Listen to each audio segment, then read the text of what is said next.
बड़ी लंबी फहरिस्त है। आप देखेंगे विराट कोहली की महज 1 साल की बेटी के लिए किस तरह के भद्दे कमेंट किए गए थे, ये भी आपको याद होगा। डिंपल यादव के बारे में क्या कुछ कहा गया था, वो भी आपको याद होगा। और तमाम ऐसे मामले जब हम देखते हैं, एक मुख्यमंत्री अखिलेश यादव की बेटी के बारे में सोशल मीडिया पर भद्दे और गंदे कमेंट किए जा रहे हैं। यूपी पुलिस अभी तक कोई कार्रवाई नहीं कर रही, क्योंकि वो किसी बीजेपी नेता की बेटी नहीं है।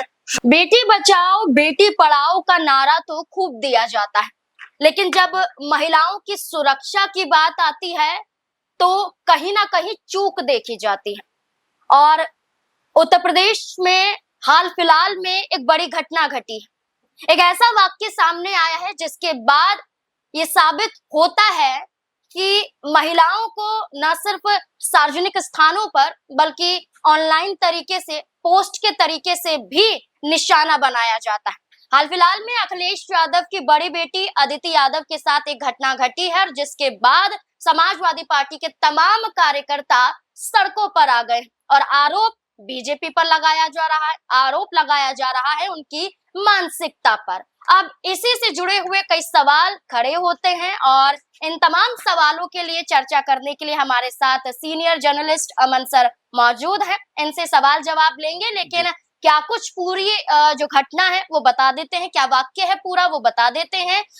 बीते दिनों एक पोस्ट सोशल मीडिया पर आता है और ये पोस्ट अखिलेश यादव डिंपल यादव की बड़ी बेटी आदित्य यादव को लेकर किया जाता है, जिसमें ये लिखा जाता है कि अदिति यादव भाग चुकी हैं एक विदेशी मित्र के साथ अखिलेश यादव के करोड़ों रुपए लेकर। लेकिन इसके बाद समाजवादी पार्टी के तमाम कार्यकर्ता आते हैं, विरोध करते हैं और ये बताते हैं कि ऐसा कुछ भी नहीं है और अदिति यादव यहीं पर मौजूद है उत्तर प्रदेश लखनऊ में, लेकिन उन पर झूठे आरोप लगाए जा रहे। सिर्फ अदिति यादव नहीं है, इससे पहले इकरा हसन की बात करें, उनकी मां डिंपल यादव की बात करें, या उत्तर प्रदेश से अलावा देश भर में कितनी भी महिलाएं जो फेमस हैं, जो एक पद पर हैं, उनके खिलाफ ऐसी टिप्पणियां की जाती रही। लेकिन ये कब तक की जाती रहेंगी? क्या इन पर कोई रोकथाम नहीं होगी? क्या ऐसे ही लोग पोस्ट करके भाग जाएंगे और कोई पहचान नहीं हो पाएगी? जो ये पूरा मामला है, अब इसी पूरे मामले पर चर्चा करते हैं, सवाल लेते हैं। सवाल यही रहेगा कि अदिति यादव के खिलाफ एक बड़ा पोस्ट सामने आता है, हजरतगंज में एफआईआर दर्ज करवाई जाती है, कार्यकर्ता विरोध करते हुए नजर आते हैं, लेकिन ऐसा कब तक चलेगा? अमन सर, क्या लगता है आपको इस पूरे मामले में जो पूरी घटना घटी है, इसको लेकर क्या कहना है आपका? देखिए, बिल्कुल, और जाहिर बात है कि किसी के खिलाफ भी जिस तरह से निचले स्तर पर जाकर जो कमेंटबाजी की जाती है, और बड़ा आसान हो गया देखिए नाज़मीन कि सोशल मीडिया पर जाकर आप किसी के बारे में कुछ भी लिख दीजिए, कुछ भी बोल दीजिए, कुछ भी जो है उनकी इज्जत को तार-तार कर दीजिए। अब यहाँ पर जिस तरह से समाजवादी पार्टी के जो राष्ट्रीय अध्यक्ष हैं अखिलेश यादव, उनकी बेटी अदिति यादव जो राजनीति में है भी नहीं, और जिस तरह से उनके बारे में ओछी मानसिकता का यहाँ पर परिचय दिया गया है, वो ये बताता है कि सिर्फ अदिति यादव नहीं, बल्कि सोशल मीडिया पर आप देखेंगे जाकर तो तमाम ऐसी बेटियां हैं जिनके खिलाफ न सिर्फ भद्दे कमेंट लिखे जाते हैं, गालियां गलौज की जाती हैं, बल्कि ये भी कहीं ना कहीं अब तय करने का विषय आ गया है कि आखिर क्या ऐसे लोगों की जरूरत, या ऐसे लोगों को क्या प्रतिबंधित नहीं कर देना चाहिए, क्या एक फिल्टर नहीं होना चाहिए जहां पर जो भी किसी के खिलाफ इस तरह की शब्दों का प्रयोग करे उनको वहीं पर रोक दिया जाए। क्योंकि आप देखेंगे बड़ी लंबी फहरिस्त है। आप देखेंगे विराट कोहली की महज 1 साल की बेटी के लिए किस तरह के भद्दे कमेंट किए गए थे, ये भी आपको याद होगा। डिंपल यादव के बारे में क्या कुछ कहा गया था, वो भी आपको याद होगा। और तमाम ऐसे मामले जब हम देखते हैं, इकरा हसन से लेकर और तमाम ऐसे जो महिला या तो नेता हैं या स्पोर्ट्स में है या किसी और क्षेत्र में है, उनके बारे में जिस तरह के भद्दे शब्दों का इस्तेमाल किया जाता है। और देखिए, खासकर सोशल मीडिया के जरिए आप कुछ भी कह दें, कुछ भी बोल दें, कहीं कोई परेशानी नहीं है, लेकिन कम से कम ये जो निचले स्तर की सोच है, इसके ऊपर तो पाबंदी लगनी चाहिए।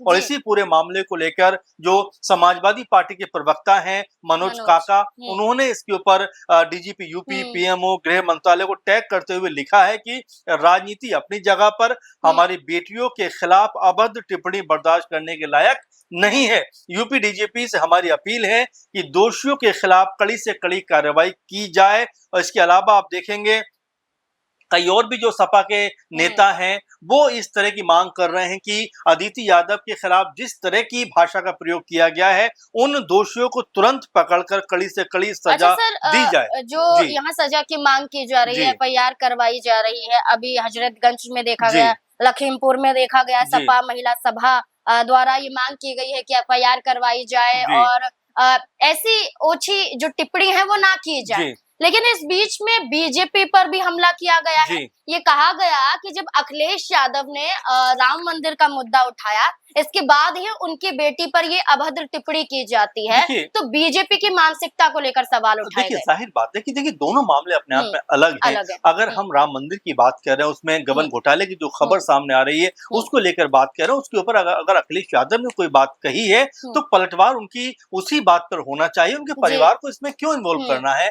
और अगर इस तरह की बातें आप कर रहे हो, तो कहाँ राम मंदिर की बात और हुँ, कहाँ किसी बेटी की इज्जत उछालने की बात, तो ये दोनों में बड़ा फ़र्क है। लेकिन यहाँ पर जो सपा के एक और नेता हैं फ़खरुल हसन, ये हुँ, क्या कहते हैं कि देखिए चाल, चरित्र और चेहरे वाले दल के लोग जैसे ही किसी मुद्दे पर फँसते हैं, हुँ, उनको आईना दिखाया जाता है। ये अपनी राजनीति के सबसे निचले पायदान पर चले जाते हैं और समाजवादी परिवार के सदस्यों पर हुँ, अमर्यादित भाषा का प्रयोग करते हैं। उन्होंने यहाँ तक कहा कि बीजेपी की मेयर, हम सबकी नेता, हुँ, आदरणीय जो है राष्ट्रीय अध्यक्ष जी की स्वर्गीय माता जी के बारे में बोलती हैं। जी, बिल्कुल। अब बीजेपी के नेता कार्यकर्ता अपनी निचली घटिया सोच के साथ में हुँ, जो है राष्ट्रीय अध्यक्ष की बेटी के बारे में इस तरह की भाषा का प्रयोग करते हैं और ये पूरे का पूरा जो मामला है, ये बर्दाश्त करने के लायक नहीं है। हुँ, और इसी तरह से ये लिखा जा रहा है, कहा जा रहा है कि उनके खिलाफ सख्त से सख्त टिप्पणी होनी चाहिए। आप देखेंगे कि हुँ, जो थाने में जो है तमाम तरह की शिकायत लेकर लोग पहुंचे हैं। आपने कहा लखीमपुर और भी तमाम जगह हुँ, पर बिल्कुल। यहाँ पे नजर आता है कि लोग जो है अपना गुस्सा जाहिर करते हुए दिखाई पड़ रहे हैं। हुँ, और देखिए इसका सबसे बड़ा कारण है कि अदिति यादव, जिनका राजनीति से कोई वास्ता नहीं हुँ, है, उनके बारे में इस तरह के तुच्छ शब्दों का प्रयोग करना, मनगढ़ंत बातें बनाना और इस तरह से उनकी छवि को जो है दागदार बनाना, मेरे ख्याल में ये किसी भी राजनीति का हिस्सा नहीं हो सकता। इसीलिए मनोज काका ने जो बात कही है, उन्होंने कहा है कि साफ तौर पर ऐसे लोगों के खिलाफ कार्रवाई होनी चाहिए। अब अ, देखना होगा जी, कि ये कार्रवाई कैसे हुँ। होती है और कब तक होती है। अच्छा सर, ये आपने बार-बार कहा कि वो राजनीति में नहीं है जी। और फिर भी उनके खिलाफ ऐसी टिप्पणी हो रही है, उन्हें निशाना बनाया जा रहा है। लेकिन हमने लोकसभा चुनाव में मैनपुरी में उनके प्रचार-प्रसार को देखा है, जो जी। अपनी माँ के लिए करती हुई नज़र आई। अपने पिता के लिए वो जनता से वोट हुँ। माँगती हुई दिखाई दी।